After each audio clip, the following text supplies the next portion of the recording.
Privatization. Privatization is good for one thing. You can work for yourself.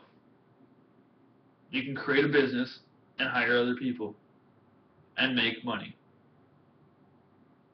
Well, privatization doesn't work. Why?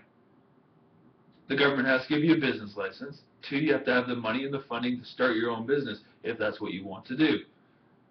3, all these privatizations, such as Zellers and big corporations and Walmart, Superstore, plumbing outfits, unions, and so on. Gangs.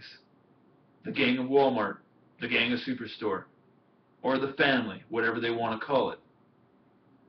If they don't have the money, or you don't have the experience or the education that's needed, they won't hire you. Common sense. They have to make a profit. A business expense. They have to make money on top of the business stuff, such as the rent, their mortgage, the buying of the building, and their employees' wages. After all their bills are paid for, they have to have a profit. If not, they go bankrupt after a while or go out of business. That's common sense. Business. Because that's what business is in it for. Business. So privatization does not work. Why? You're never guaranteed a job. 2, they don't have to hire you. And it's not discrimination. 1, you don't fit in because of the way you look. You might have tattoos, scars, beards, purple or green hair, or so on. Or language barrier.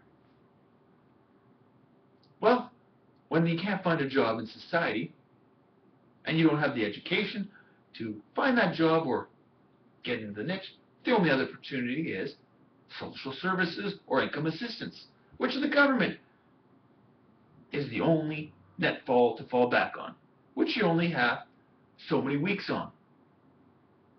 And if you only have so many weeks, and to prevent you from living on the street, they try to make some type of medical problem, being mental or physical.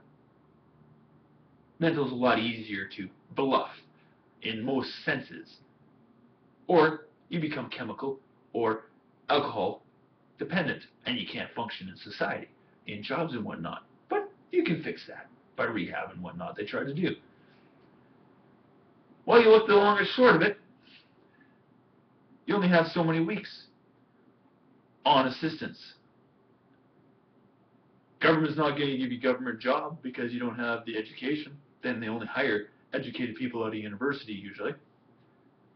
Military's not going to hire somebody because they don't want them, basically.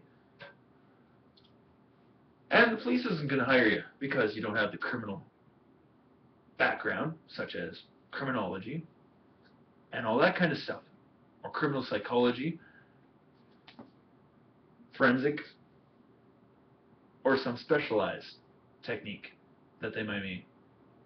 So, basically, a human is screwed. What does that leave us? Nothing. Grade 12 doesn't give us a good enough education to get anything but a 9-to-5 job at one of the department stores, Zellers or whatnot, which is in privatization, and nobody has to hire you. A union wants you for any trade work, at least a grade 12. So our government is stuck at one thing again. Properly educating the people and training them in high schools or after high schools, in fields, so they can have a future. Communism, one person would say, says as my birth father. Why? And he goes, and then it'll go off and off and off. You think communism is great.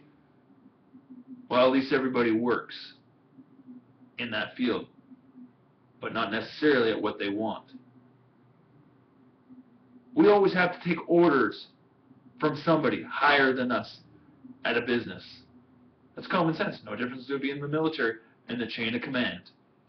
Everybody always has to take orders from somebody else. One day, social services or income assistance or disability is going to be disbanded. Families are going to have to look after each other, which they don't want to, because in our society, like my parents, when you're 18, there's the door. Fuck off and leave. Who cares if I made you work as a young man for 3 or 4 years delivering newspapers, and you made $5,000 and I stole it from you and I don't want to give it back to you with your interest that I told you that you were going to get back. You were just a child slave.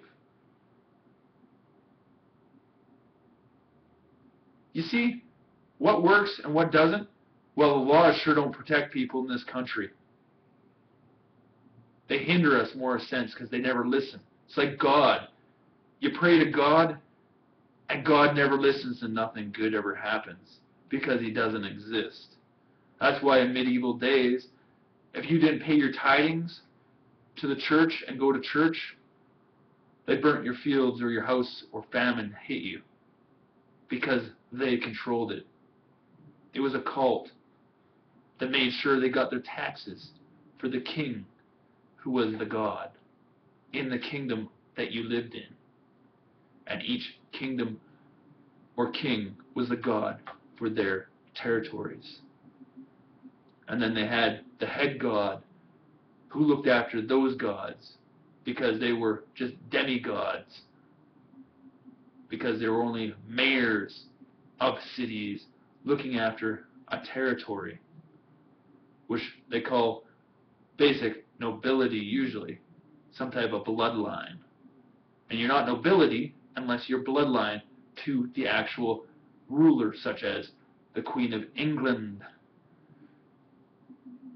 and notified as bloodline. That's what nobility means by the definition in Wicca. Am I insane? No. Am I crazy? No. This is all common sense. Just like a conspiracy theory.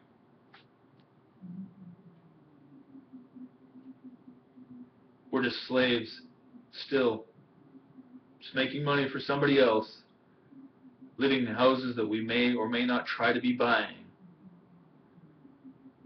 to exist in this lifestyle, to make it better for the next generation. But does it ever get better for the next generation? What did your great-grandparents do for you to leave behind for today to make your life better? That's another question. Take care. Because that's family, leaving something behind for family to make life easier. Or else, what's the point of being family? Things fall down, they don't go up. People get old, they don't get younger.